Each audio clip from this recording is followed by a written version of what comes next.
Welcome to Hunters Connect. I'm Paul, and this is David, and we are on the last part of breaking down David's first deer. So all that's left are getting these hindquarters off. The reason we left them for the last part is because they're supporting the rest of this deer as we work our way through. Right. So we've been able to get the trim and the front shoulders off, the whole neck roast, back straps, and tenderloins.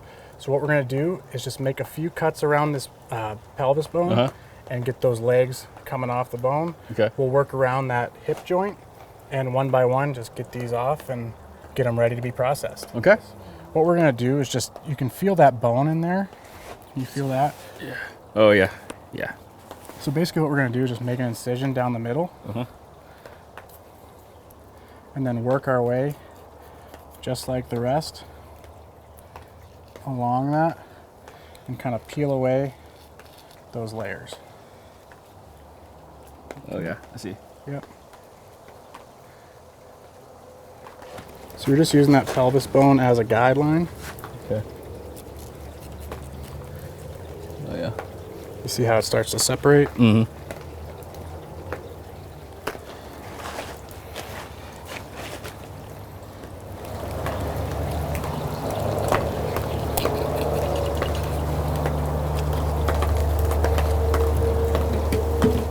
So here's the pelvis, and what we're going to do is just basically follow around that pelvic bone. These are two big groups of muscles, and so it can be hard, especially when you're new to it, to just know exactly where everything is. So what I would just say is take your time following that bone, and you're going to work your way through taking off this hind. So back here is a little bit of bone right here.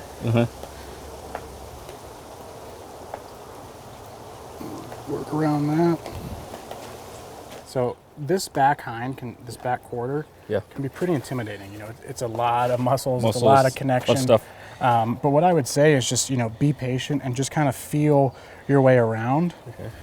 And that'll kind of, just like everything else we've done so far, use that bone as a guideline and just be patient with working your way around it.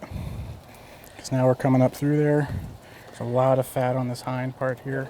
And so we're using a knife right now, but you could, after we've split that meat on that pelvic bone, that we can use an axe or a hacksaw to get through there and just split it. So you'd still have the bone in, and then this, when you're butchering it later, that's just one more piece to work around. Gotcha. So yeah, we just, I don't want you to think that you need a ton of tools to break your deer down. You can do it with just a good sharp knife.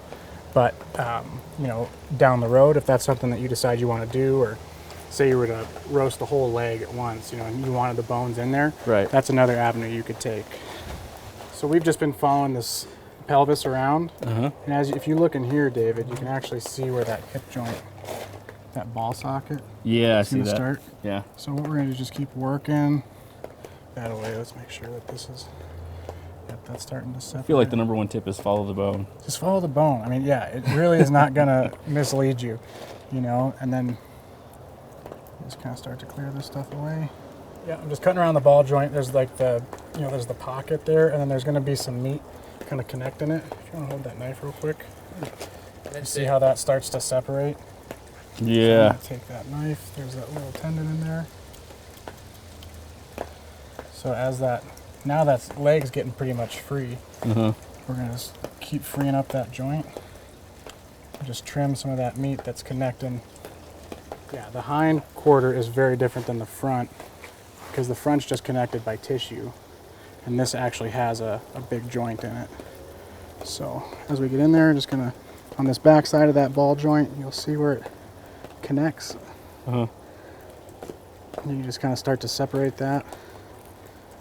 Let's see, where are we at? Yep, so there's just a little bit here.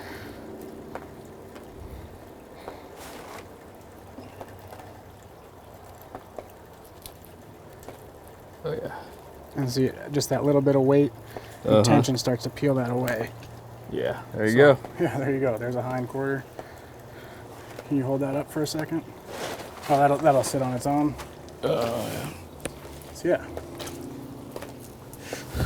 There's a ball joint in there, which we took out of here and basically just followed that pelvis around to clear it out. And then once we got to that ball joint, started to free out that part of the joint and peel it away and then trim up any excess. Okay. So David, you did a great job on this hind quarter, and that's the process to break down this deer from start to finish. Gotcha. You know, in a previous video, we showed you how to skin it, and from here, from the bottom, working our way up to the last point that it's connected on this gambrel, you're able to take off the front shoulders, the neck roast, the back straps, the tenderloins, the trim meat, and finally these hindquarters. And these are manageable pieces that you can either on your own or to a processor, you know, have broken down into smaller pieces of meat, whether it's roasts or burgers, you know, whatever you want to do with that meat, that's up to you. Yeah. But now they're in pieces that are manageable and that you can work on your own. Yeah. So Great. Yeah, I felt like it was intimidating at first, but once you get to start doing it, it gets a lot easier. yeah, very cool. Thanks for watching Hunters Connect.